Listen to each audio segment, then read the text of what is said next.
Hello and welcome to this week's edition of On the Spot. I'm JP Hampstead here with Michael Vincent, standing in for Zach Strickland.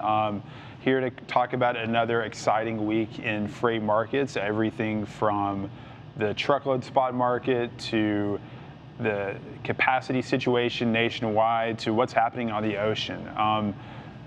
Mike, why don't we go ahead and just get into sort of the current state of truckload right now? Yeah, sure. What's happening? Yeah, so tender volumes above 16. The tender volume index is above 16, right? And staying there. Slight downtick overnight, but I mean slight. Right?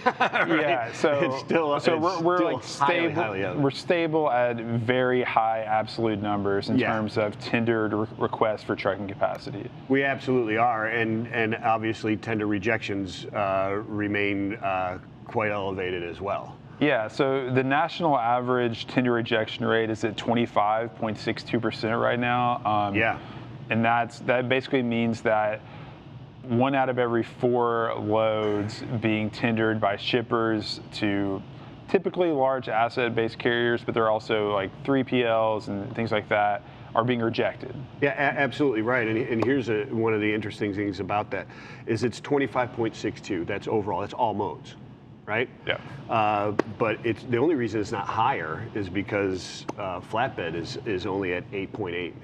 Van is actually 26.75, so it's pulling it up, and then reefer, getting up there towards 40. It's at 38. That's crazy. 38.58. So 1 and 3, over 1 and 3. So that's fundamentally, what's driving up rates, right? It's the fact that trucks, there aren't enough trucks aren't in the right spot, they can find more lucrative opportunities on the spot market, therefore, carriers are managing for yield and putting their assets in the place where they can get the best rates. I want to talk a little bit about this idea I've seen kind of on the internet and in social media with other industry analysts blaming high spot rates, which are now, above, $2.76 a mile. Right.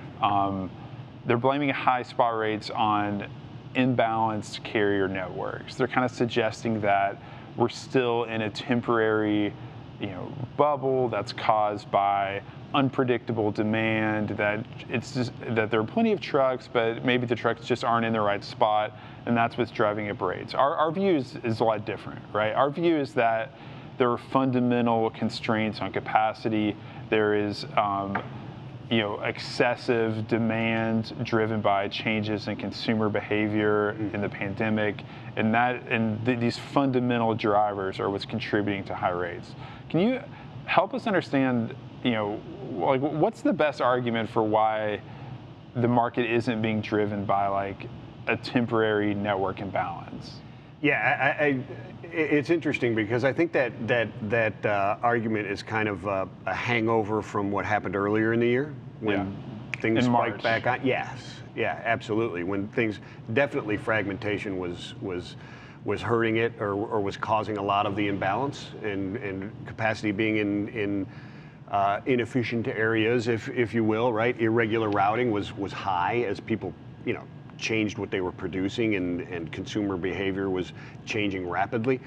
But now, I mean, if you look at it, I think it's while some of that is probably going on, you just look at specific areas of the country because, I mean, we can cover the whole country and it's up everywhere. Right. But you look at specific areas of the country, basically, like if you're in the Great Lakes, and really if you stretch that from Harrisburg all the way out to Iowa, and into Chicago, Cleveland, Columbus, Indy, there's no capacity anywhere in that entire area.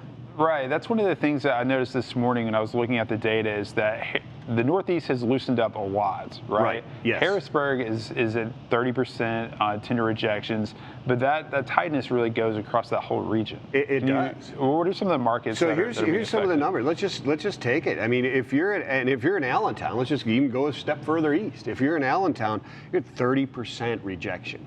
Harrisburg is at 32.5. Pittsburgh is at 28.9. Just north of there, Erie's at 50. 1 and 2 loads. Wow. They're 51.31. Cleveland, Ohio, 19.7. Columbus, 28.38. Indy is at 20, almost 23. And you go north, Fort Wayne is at 31.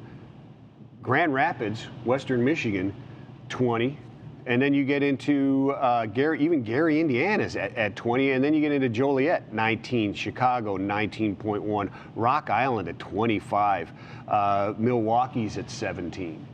I mean, the whole area there. Madison, right. Wisconsin even is so is there really aren't any markets where, you know, capacity is loose, where capacity would be available enough to cause downward pressure on spot rates. Like that sort of magic level. There are, but they're small. Saginaw, Michigan, way up there, you know, in the Mitt, on the eastern side of the Mitt, is at 10%, which is still upward pressure. Yeah, right? Exactly. There's your loose market is 10% rejection. Exactly. So like, if we're talking about like a network imbalance, that implies that capacity, it's simply the case that capacity is being allocated inefficiently, that there's too much capacity in one place, not enough in another place, but there Correct. are no markets that have enough trucks. Yeah, there isn't a place where shippers are just, you know, scrambling to find freight to put on all this capacity that's sitting there. Right. So it just isn't. Yeah, and so that's, I think, a great indication of like why we believe, you know, our view that spot rates and ultimately contract rates are being driven by a widespread sort of fundamental market condition of you know, not enough capacity to meet trucking demand. Absolutely. I mean, even if you go into Florida. Right. Even like Miami, right? Even if you go to Miami, you're still in double digits. You're still close to 12% rejection, and it gets worse as you go up the peninsula, all the way up to. Right. So imagine the optionality that carriers have now, where they're rejecting 1 out of every 10 loads coming out of Miami. Yeah. As not paying enough. That's right. Yeah, exactly. To come out of Miami. Yeah. So sorry, I want fuel and a cheeseburger. Right. So, you know, I guess if we believe that the current market is, you know, it's stable, it's not like that sort of narrow parabola of tender rejections that we saw in March. Like that seemed like, you know, a capacity misallocation kind of bubble. Yeah, it was a drastic reaction. Not intentionally, but it was a drastic reaction to massive change. Right. But the shape of the current rally has been a lot steadier. It's built over the course of months. It's been just a sort of an upward grind in rates and rejections since really early June. Yeah, if you're analyzing that trend's strength, all signs point to. And so, looking out a little bit further, you know, one of the things we could talk about, if you know, because so much of this, you know, the industrial sector is recovering. It's still largely negative year over year, maybe except for a couple of things like forest products and paper are doing really well. If you think about e-commerce volumes and you think about cardboard boxes and stuff like that, that's doing very well. You know, building materials doing well. You know, oil and gas, bad. Metals, not great. But what has been leading this volume rally is really the consumer and retail. And so if I'm thinking, okay, does this rally have legs? How long are we going to go for? My thoughts immediately turn to the ocean, right? Yeah. What's happening on the ocean? Sure. What's happening in Asia? And are we seeing volumes, you know, what do volumes look like, you know, 2 weeks out, 6 weeks out, 2 months out? You recently talked to Chris Richards at Steam Logistics. Yeah, head of international sales for Steam. Yeah. Right, the freight forwarder here in town in Chattanooga. What did he tell you about what's happening on the ocean, Mike? Yeah, so basically they have no time to sleep at Steam Logistics, and that demand is extremely high and capacity is very, very tight. The allocations that were made to specific importers of record, et cetera, are being busted wide open, and they're advising what is normally 1 to 2 weeks to book capacity. They're out, he was talking 4 to 6 weeks just to book capacity to be able to stuff it. Wow. And it's extremely tight. Rates are through the roof.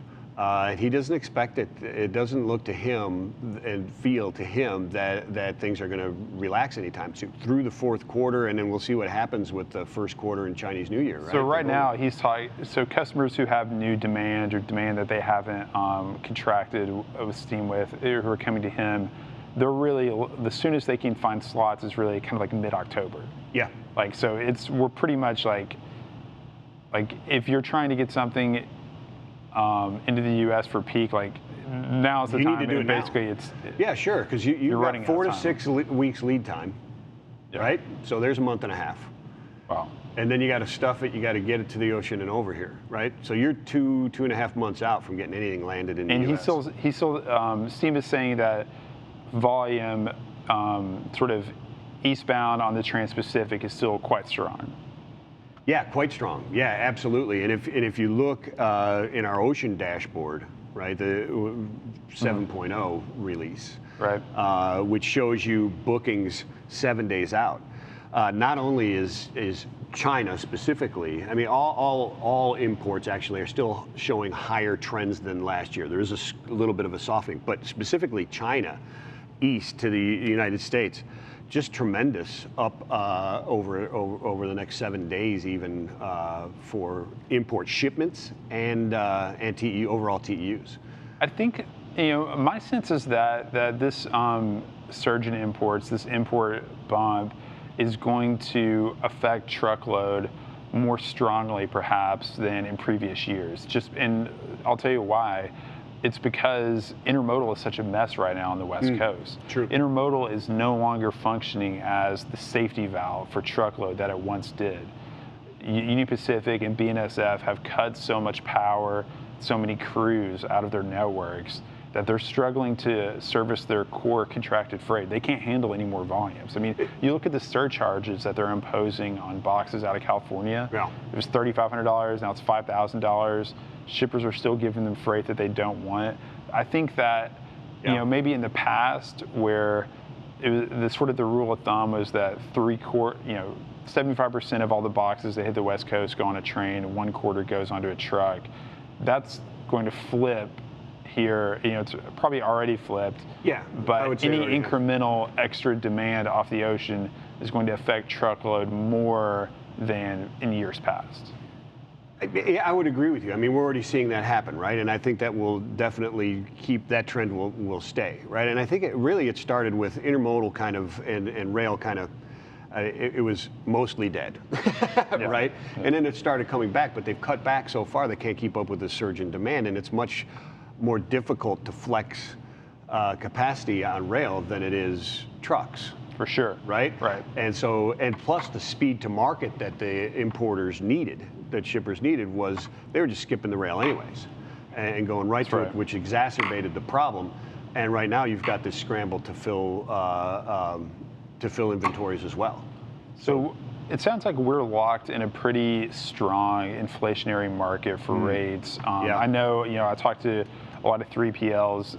Most of them are, giving back freight, repricing their contracts, having what they euphemistically call difficult conversations with customers, and trying to educate them on the market and explain to them why 2019 rates are no longer cutting the mustard now. How long does, going back to Chris Richards and the ocean, how long does he think that this is going to last? He's pretty confident it'll last through well into the fourth quarter, if not into the first quarter. He's not expecting drop-offs really until we get into Chinese New Year's. Okay. Wow. I guess I'm putting a little bit of words into his mouth. He would not be surprised if that happened. Okay. So I translate that to that's where they're leaning right now, because it's strong and they're just seeing their 4 to 6 week out bookings are really strong. So if that's the case, our 7-day is going to continue to just see this year over year increase. Right, because you've got 4 to 6 weeks to book, then you've got 2 to 3 weeks to cross the ocean, a couple days in the port, et cetera, et cetera.